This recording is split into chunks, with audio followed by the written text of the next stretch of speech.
Mənə nağıl danış, mənə şeir de. Əzizlə ruhumu biraz sevindir. İncitmə qəlbimi, üzmə canımı.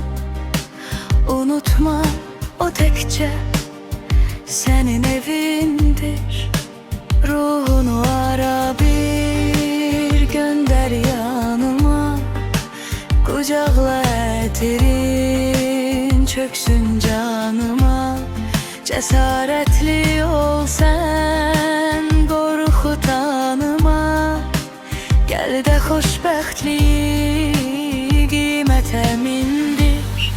Sevgim ulduzların sayı qədərdir. Ürəyim yar dərd, yar kədərdir. Bilirsən insan da gəldi, gedərdi. Qəlbimi xoş sözlə danışdır diri. Sevgim ulduzların sayı qədərdir.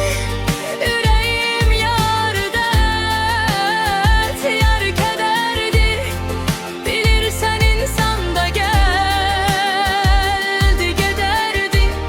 Qəlbimi xoş sözlə danışdır diri.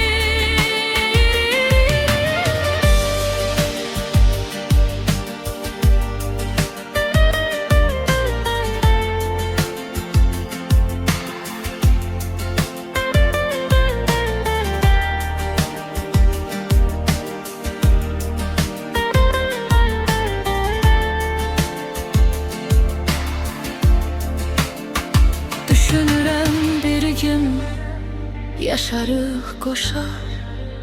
Ömrü bitirərik senlə baş-başa. Değildir bilirəm arzular boşa. Xəyallar səninlə həmişə çimdir. Sevdim ulduzların sayı qədərdir. Ürəyim yar dərd, yar kədərdir. Bilirsən insan da gəldi, gedərdi. Qəlbimi xoş sözlə danışdır, dindir. Sevgim oldu